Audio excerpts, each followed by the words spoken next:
The screams echoed through the trees. I couldn't tell if they were human or animal. All I knew was they were loud, which meant they were close. As I listened to the high-pitched shrieks, it almost sounded like a couple of people having a shouting match. If I had been at my apartment in town, that's exactly what I would have thought the sound was. But then the pitch changed, and it took on a feral quality. I knew whoever or whatever was making the sound. I wanted nothing to do with them. Thinking you're alone in the wilderness is one thing. It gives a certain freeing feeling like you're so close to nature. But knowing you're alone and hearing the terrifying, nearly indescribable sound sent chills down my spine. I quickly questioned how much longer I would be alone or alive. Did those things know I was here? Were they planning their attack? Or was it just a gathering of something like a harmless chill session? In the woods, in the dead of night, survival instinct was screaming for me to get out of there as quickly as possible. To hell with the tent and my supplies, just leave. For a brief moment, I nearly listened. Later, I would wish I had. Fortunately, I hadn't made a fire yet, and decided against one now. If by some miracle those things didn't know I was here, a fire would draw them in like flies do.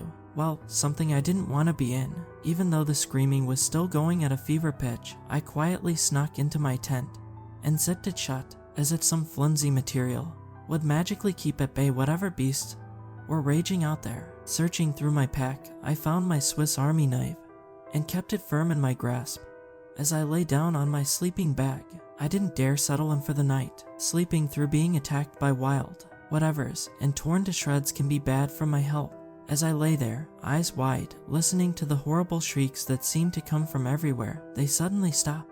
At first this was a relief, but when the sound stopped, so did all other noises of the forest. It was as if someone had hit the mute button on all of nature. I heard a loud thumping sound that sounded like drums beating faster and faster until I realized it was my heart. Trying to calm myself so I didn't have a heart attack on the spot was a challenge. I tried to think of calm blue oceans and sunrises, of beautiful things that had nothing to do with the situation I was in. Apparently, I did my job too well. I don't remember falling asleep, but I remember waking up in a panic. Jumping up, I looked all around for the beasts that were coming to get me, when all that stared back at me were the contents of my backpack and the four walls of the tent. I allowed myself to take a few deep breaths. It was morning, the sun was up, and the birds were singing. I took both of those as good signs. Being alive was a bonus as well. It was decision time. Do I pack up and cut my trip short by 2 days? Or do I write off last night's incident as a rare occurrence and not worry about it today in the daylight as the sun's rays bathed me in warmth? It's funny how fear manifests itself so much stronger at night. Last night the forest seemed like the most horrifying place I'd ever been. Today it looks like all the beauty of nature is spread out before me. I couldn't imagine anything bad happening in such a picturesque place. As I looked out over the clearing in the woods, I saw a large dark spot that was moving towards me. I dove into my tent and emerged with a pair of binoculars. Peering through them, I saw the spot was a bear and it was headed my way. So much for nothing bad happening in nature. My plan of action was to hide and hope it went away or turn down another path.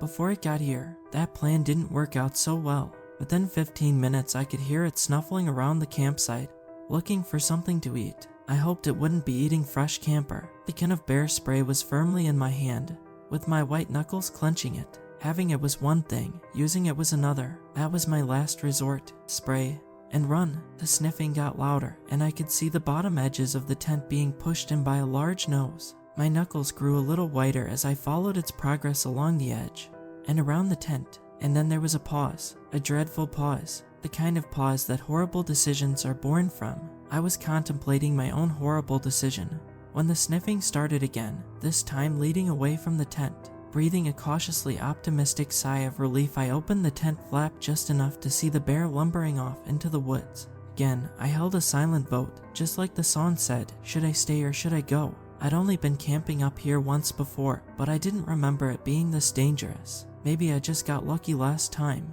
Not wanting my luck to run out, I packed up my tent and got ready to leave. The sun was already high in the sky, leaving me just a few hours to hike out what took me a full day to hike in. I looked for bear tracks to see which way it had left, but the ground was dry, so there was nothing to see. Crossing my fingers, I headed out on the trail, hoping it had gone some other way. It was easy going, making the terror of last night fade even more. I still kept a wary eye for the bear though. No use in getting so caught up in nature that I ignore her dangers. After around an hour of walking, I found a large rock on the side of the trail and decided to take a break. Pulling out a granola bar and a bottle of water, I looked around as I snacked. There was a clearing in the woods and a rough path leading to it. It wasn't any official path, just one that happens when a lot of feet go the same way and tramp down the foliage. There was a faint whiff of smoke coming from the clearing, but I couldn't see exactly what was causing it. My curiosity wanted to see what was there, but my common sense said no way. In the end, curiosity fought dirty and said the smoke meant there had been a fire, and the ashes could blow into the trees if the wind picked up and cause a wildfire. It was a good point, even though the wind was uncannily still at the moment. I took a quick look around to make sure the bear wasn't sneaking up on me, then started down the narrow path. The trees blocked out some of the light as I headed down the path toward the clearing, making me literally descend into darkness. It wasn't a good feeling. My eyes darted around, looking for anything out of the ordinary, and I slowed my pace. Then suddenly the trees opened up, and daylight shone brightly on the clearing, and the remnants of a fire, with a wisp of smoke still rising. Whoever had made it had been dangerously uncaring about the safety of the woods. The fire sat right in the middle of a patch of grass, with no ring of stones surrounding it. My ire rose at the carelessness of this person. I found myself wishing very bad things on them when I noticed something else. There were splotches of red all around the fire. It was like someone had spilled red paint all around. It was strange. Why would someone bring paint out here to the middle of the woods? I stalked around the other side of the fire looking for the answer to this mystery. Unfortunately, I found it. There was something pale sitting just outside the burnt grass of the fire. It was next to a splotch of red. I bent down and moved the grass to see more clearly. Picking it up, I saw it was a severed human toe. I dropped it and stood up like a shot. The red splotches made sense to me now. They weren't paint, they were blood. A chill ran down my spine. I suddenly felt very alone and surrounded. My eyes darted all around the clearing and into the trees as I did a slow circle, searching for whatever was about to attack. As I searched, I saw the red splotches led off into the woods in the opposite direction of the trail. Curiosity tried to get me to follow, but I told it to shut the hell up and hightailed it out of there, my head on a swivel searching for threats. Just as I was about to reach the main trail, I literally ran into the bear. I'd been so busy watching behind me for whatever might be chasing me that I didn't see what was in front of me. It turned to face me, showing its red teeth.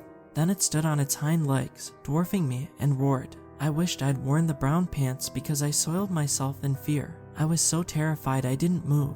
I couldn't. I was paralyzed. It dropped back down onto its front legs and approached me, teeth bared. I knew right then it was responsible for the screams and the dismembered toe. The only thing I couldn't figure out was the fire. I'd never heard of bears being able to start a fire. This was unfortunately the last thought going through my head before being eaten. It sniffed and took a step back. If I'd known dropping a load in my pants would save me, I would have done it last night. As I looked into the eyes of my death, it wasn't looking back at me. It was looking past me. I wasn't sure what kind of trick this bear was pulling. It wasn't like it had to fool me or anything. It had me dead to rights. Curiosity made me turn and follow the bear's gaze. I instantly regretted it. Standing near the clearing was a monster. It was like nothing I'd ever seen before. It stood on hind legs, at least 8 feet tall. It had the horns of a deer, but the face looked like a deer's skull with no skin on it.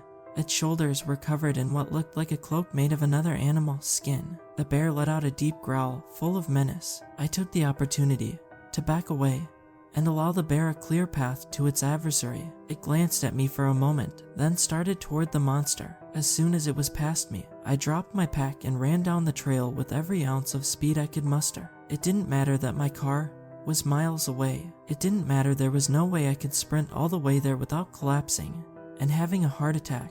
Just then I heard the fight, the growling, roaring, slashing, knocking trees down, fight that would have been awesome to watch. From inside a bunker with 2-foot-thick concrete walls, just me, alone, without a rocket launcher to defend myself. There was no way I was sticking around.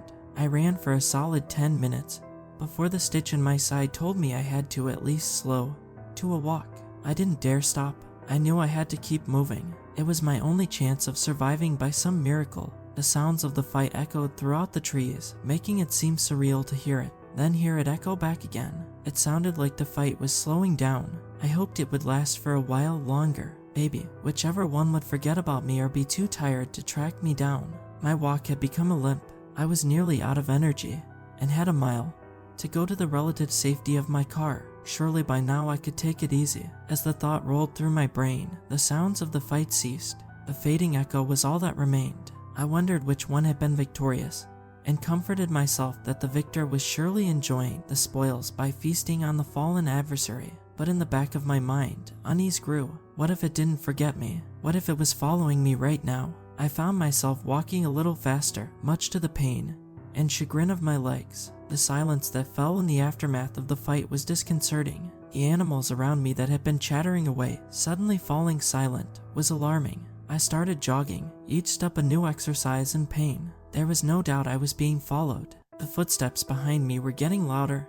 By the moment my car was in sight, I was almost free. The footsteps behind me were very loud now. I knew it was right behind me, but I didn't dare look back. Run, don't think, just run, my thoughts screamed at me. Even my curiosity had no desire to look back. 10 steps from the car, I dug in my pocket looking for my keys. For a brief, terrifying moment, I couldn't find them. Then I dug a little deeper and came away with my prize. I hit the remote to unlock the car and dove into the driver's seat. The engine had just roared to life when the monster appeared. I threw the car in reverse and stomped on the gas, whipping around and making the monster miss crashing through the windshield. I jammed it into drive and floored it as the monster recovered and started after me. For a long, horrid moment, it seemed to be catching up to me. The road was gravel and had several potholes in it. I found myself swerving to miss the biggest ones so my car wouldn't bottom out. But by doing so, the monster gained ground. It was almost within reach of my rear bumper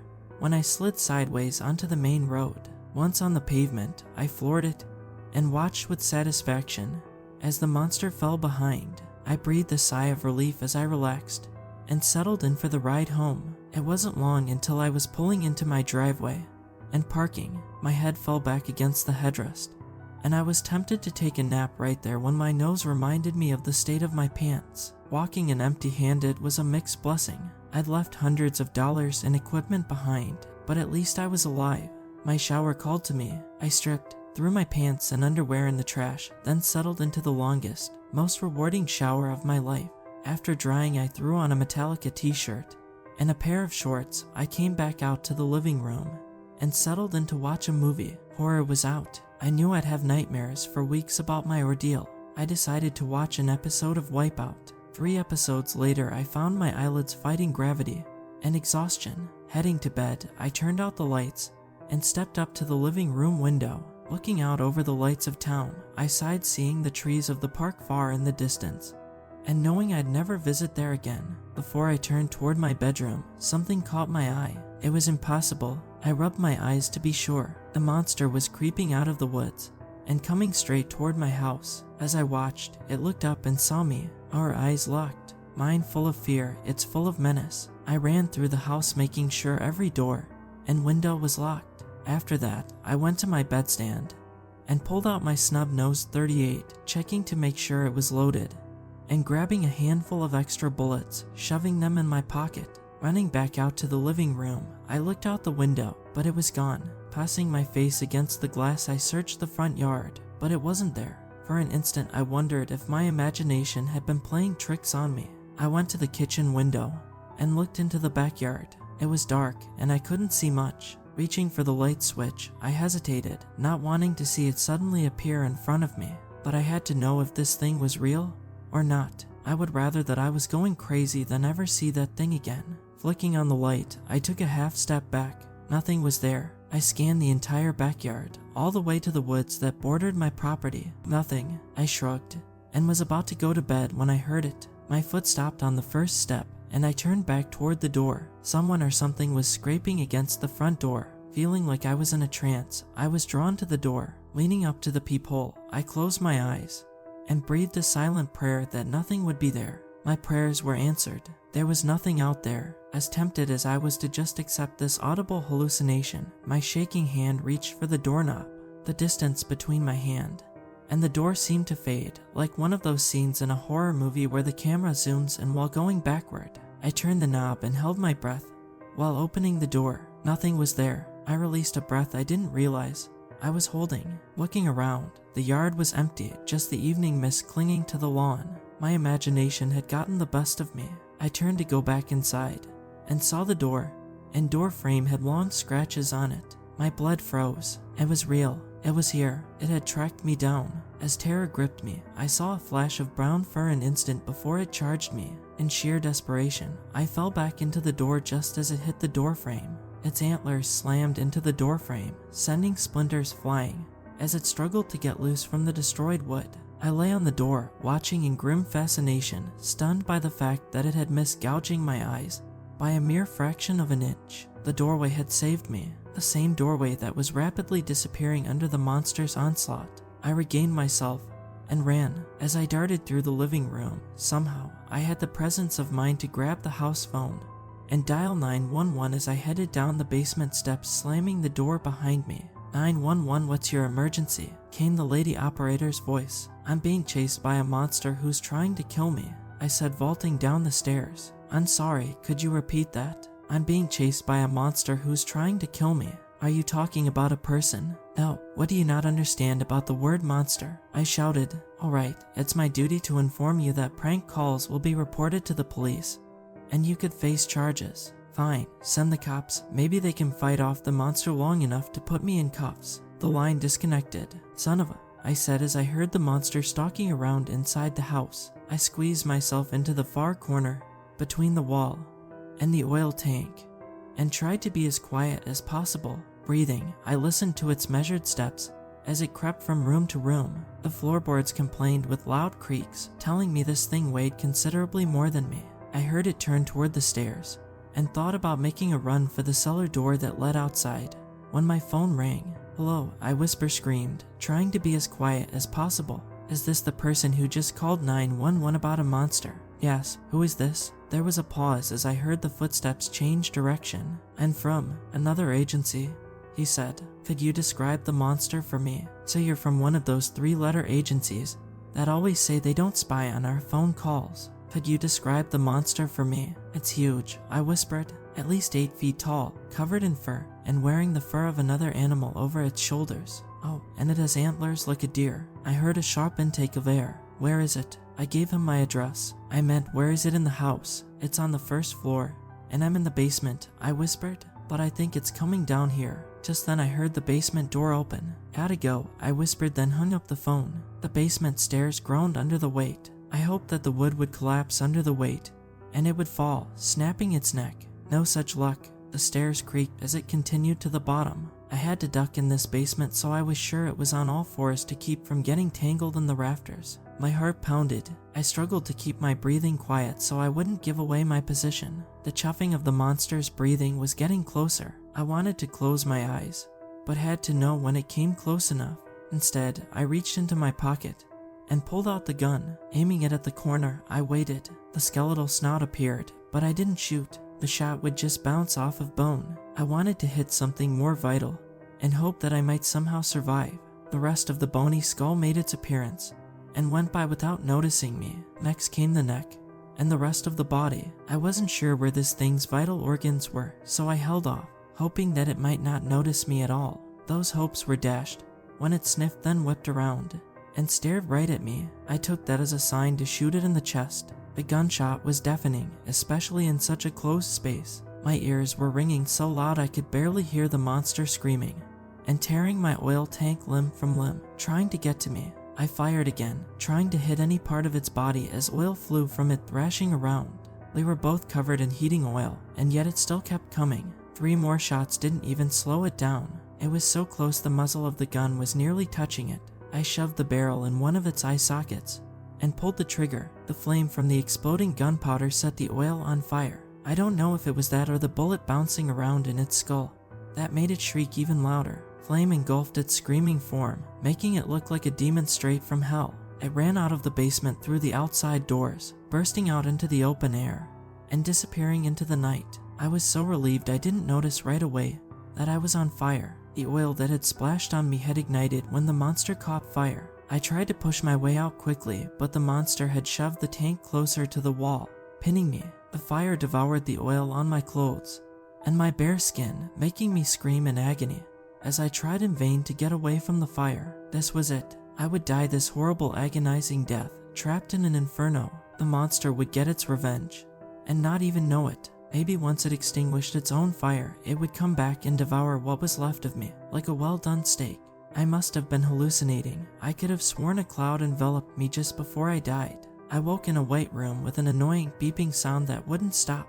There was a smiling face sitting in the corner staring back at me, attached to a man I'd never met. "How are you feeling?" he said, stepping over to the hospital bed. "Am I dead?" I rasped. "Not yet," he chuckled. "It was close though. If we hadn't gotten to you when we did, you would have been a shish kebab." I tried to lean up, but pain put me back in the bed. "Yeah, you're not gonna be taking any hiking trips for a while," he said. "You've got burns all over your legs that'll need some time to heal." "I'm never going hiking again," I said. "Are you the guy I talked to on the phone?" "Yeah, do you mind telling me the rest of what happened?" he said, pulling out a pen and notepad. "Sure," I said, shrugging. "Since you saved my life, it's the least I could do." He pulled his chair over and got comfortable. "What happened to the monster anyway?" I said. He hesitated. "It got away, didn't it?" "Yeah," he said, lowering his head a little. "We lost the trail after it extinguished itself, but don't worry, we'll find it." I didn't comment on my opinion of the competency of government agencies, out of respect for the man who saved my life, but suffice it to say I wouldn't be sleeping very deeply once I got back home. "Where would you like me to start?" I said. "The beginning is always a good place."